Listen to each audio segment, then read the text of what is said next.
In the early summer of June 1966, the Velvet Underground's frontman, Lou Reed, was laid up in a hospital with a bad case of hepatitis and was unable to perform.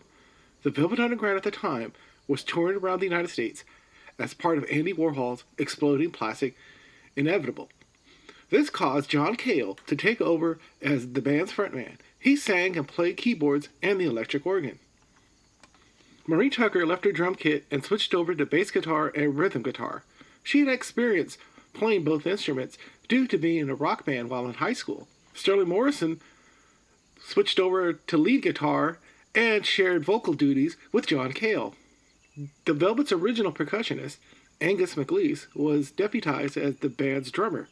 MacLise, who allegedly left the group after they reportedly took a paying gig, was more than happy to rejoin his old band and a chance to make some dough.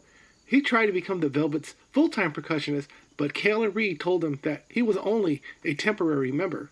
The band's chanteuse, Nico, didn't appear at the Velvet's residency at Poor Richard's Exploding Plastic Inevitable shows. She was off in Isba, a Spanish isle in the Mediterranean Sea. Some say she was doing a model shoot, while others think that she just wanted a break from the band. Another member of the Velvet Underground's entourage, who didn't even bother coming to the band's residency, was their manager, Andy Warhol. The whole show was his project, but he told everyone that he had more important matters to attend to. No Lou Reed, no Nico, or Warhol made Sterling Morrison a bit uncomfortable about soldiering on, but in the end, it showed that despite missing members, they could move forward. The band was supposed to play 4 dates, but the popularity of the show caused them to extend it for a couple of weeks. The shows were filled with backstage drama. According to John Cale in an interview with Rolling Stone, he had this to say about the shows without Lou Reed. In Chicago, I was singing lead because Lou had hepatitis. No one knew the difference. We turned our faces to the wall and turned up very loud.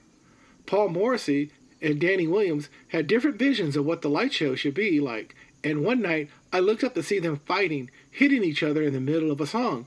Danny Williams just disappeared. They found his clothes by the side of a river with his car nearby.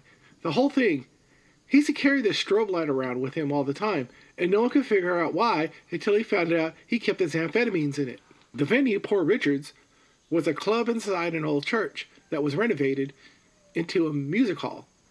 The place had no air conditioning, and it turned into a sweatbox in the summer. Sterling Morrison, in an interview for the book, The Velvet Underground Companion, 4 Decades of Commentary, he talked about the place that they played in. Poor Richard's was the hottest place in the world. When I stood on stage, all you could wear was t-shirts because there was no air conditioning. Just tuning up, there would be a circle of sweat on the floor that ran off my elbows. And that's before I started to play.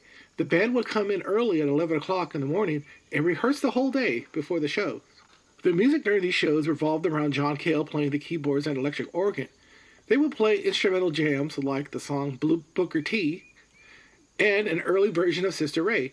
Sometimes Tucker would switch to rhythm guitar, allowing Cale to play bass on his keyboard, using a similar technique used by the Doors keyboardist Ray Manzarek. Because Cale was unable to play the electric viola, many of the songs were musically rearranged, allowing the band to play a freeform style. During one of these shows, drummer Angus MacLise showed up a half hour late.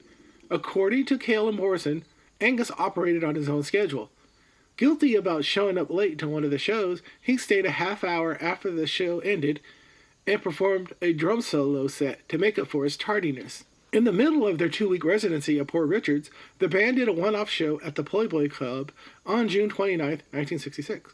According to Sterling Morrison, as for Playboy, they hired us to play in the club at a noon fashion show. The clothing was given to us by a mod shop in Old Town. It was written up with a picture in their VIP magazine. After the band's final show, on July 3rd, they headed back to New York City and their home base at Andy Warhol's factory. Lou Reed rejoined the band, and Angus MacLise returned to his nomadic lifestyle. Warhol and Nico rejoined the group as well and continued their Exploding Plastic Inevitable tour until the end of November.